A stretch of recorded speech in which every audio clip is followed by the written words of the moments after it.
नमस्कार मित्रांनो, आपलं स्वागत आहे बळीराजा कॉर्नर हे यूट्यूब चॅनलवर. मित्रांनो, आज आपण 2025 मधील खरीप आणि रब्बी या पीक विम्यासंदर्भात एक मोठी अपडेट आहे. त्या संदर्भात सर्व माहिती पाहणार आहोत. मित्रांनो, यामध्ये कोणत्या शेतकऱ्यांना या पीक विम्याचा लाभ देण्यात येणार आहे. तसंच मित्रांनो, यामध्ये जर पाहिलं तर जवळपास 18 जिल्ह्यातील शेतकऱ्यांसाठी ही एक आनंदाची बातमी आहे. मित्रांनो, या शेतकऱ्यांना लवकरच या पीक विम्याचे वाटप करण्यात येणार आहे. तर मित्रांनो, यामध्ये कोणत्या जिल्ह्यांना या पीक विम्याचे वाटप करण्यात येणार आहे, तसेच यातील कोणत्या पिकांसाठी हा पीक विमा असेल, तसेच हा पीक विमा हेक्टरी किती देण्यात येणार आहे, तरी हा पीक विमा कधी शेतकऱ्यांच्या खात्यावरती जमा करण्यात येणार आहे, या संदर्भातील सर्व माहिती आज आपण या व्हिडिओमधून पाहणार आहोत. तरी चॅनलवर नवीन आला असाल तर चॅनलला सबस्क्राईब करून ठेवा. असेच नवनवीन व्हिडिओ आणि अपडेट आपण घेऊन येत असतो.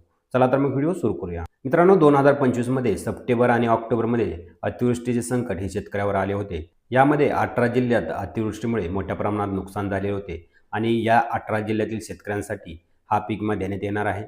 तर मित्रांनो, यामध्ये जर पाहिलं तर खरीप 2025 मधील पीक विमा असेल, तसेच रब्बीमधील 2025 मधील हा पीक विमा असेल. मित्रांनो, याची अधिसूचना ही डिसेंबर महिन्यामध्ये काढण्यात आली होती. मित्रांनो, या 18 जिल्ह्यात 17,500 रुपये प्रति हेक्टर हा पीक विमा घोषितही करण्यात आलेला होता, पण याचे अद्याप वाटप करण्यात आलेले नव्हते.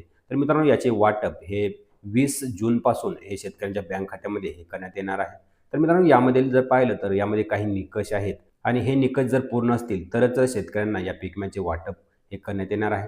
तर मित्रांनो, यामधील प्रामुख्याने निकष जर पाहिले तर यामधील सर्वात प्रथमचा निकष जर बघितला तर शेतकऱ्यांनी 2025 मध्ये खरीप आणि रब्बी या दोन्ही हंगामातील हा पीक विमा घेणं गरजेचं होतं. म्हणजे याची ऑनलाईन नोंदणी करणं ही गरजेचं होतं. तसंच यामधील दुसरा निकष जर पाहिला तर शेतकऱ्यांनी आपल्या उतार्यावरती ई पीक पाणीची नोंद ही करणं आवश्यक होतं.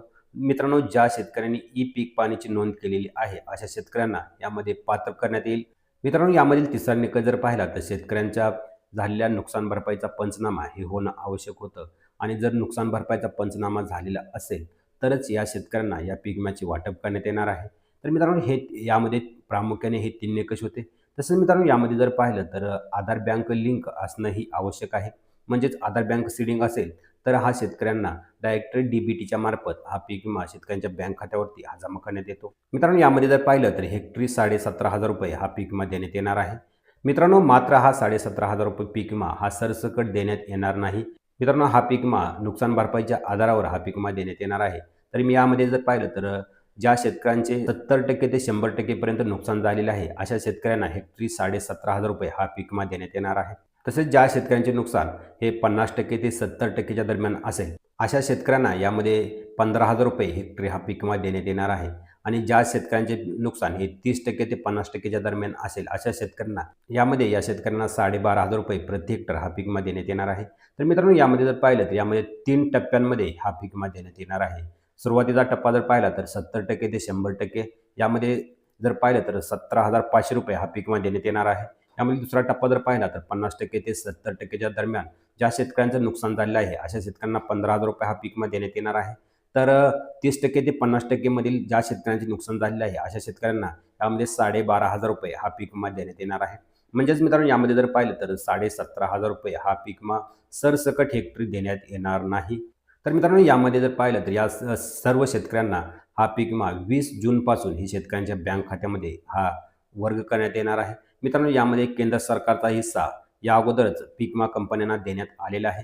तर राज्य सरकारकडून देखील या पीक विम्याचा जी-आर काढून हा लवकरच हा पीक विमा कंपन्यांना देण्यात येणार आहे. तर मित्रांनो, 20 जूनपासून हे 18 जिल्ह्यातील शेतकऱ्यांसाठी ही एक आनंदाची बातमी आहे. म्हणजेच आता खरीप हंगाम सुरू होण्यापूर्वी ही शेतकऱ्यांना एक मोठी भेट असेल.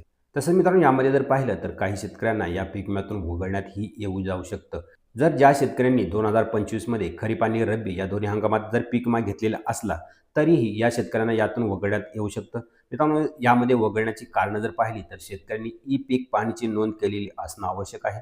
म्हणजेच ज्या पिकाचा आपण पीक विमा घेतलेला होता त्या पिकाची नोंद आपल्या 7/12 उतार्यावरती असणं आवश्यक आहे. मित्रांनो, यामध्ये ही नोंद असेल तरच या शेतकऱ्यांना या पीक विम्याचा लाभ देण्यात येणार आहे. तसे यामध्ये दुसरा निकष जर पाहिला तर शेतकऱ्यांचा नुकसानीचा अहवाल हा 30% पेक्षा कमी असेल तसेच या शेतकऱ्यांना देखील या योजनेतून वगळण्यात येऊ शकतं. तसंच मित्रांनो, ज्या शेतकऱ्यांनी 2025 मध्ये खरीप आणि रब्बी या दोन्ही हंगामाचा पीक विमा घेतलेलाच नाही अशा शेतकऱ्यांना यातून ऑलरेडी हे वगळण्यात आलेलं आहे. मित्रांनो, यामध्ये शेतकऱ्यांना कागदपत्रे ही काही तयार ठेवावी लागणार आहेत. यामध्ये सर्वप्रथम जर पाहिलं तर आधार कार्ड असेल, तसेच आपला फार्मर आय डी, तसेच 7/12 मित्रांनो 7/12 उताऱ्यावरती ई पीक पाणीची नोंद असणं आवश्यक आहे. तसेच मित्रांनो बँक पासबुक म्हणजे जे आधार कार्डशी लिंक असेल म्हणजेच आधार बँक लिंकिंग असेल, हे बँक पासबुक देखील आपल्याला तयार ठेवणं हे आवश्यक आहे. मित्रांनो 20 तारखेपासून हा पीक विम्याचे वाटप हे शेतकऱ्यांना करण्यात येणार आहे. तर मित्रांनो ही माहिती कशी वाटली नक्की कमेंट करून सांगा. भेटूया का अशाच एका नवीन आणि माहितीपूर्ण व्हिडिओमध्ये. तोपर्यंत जय हिंद, जय महाराष्ट्र.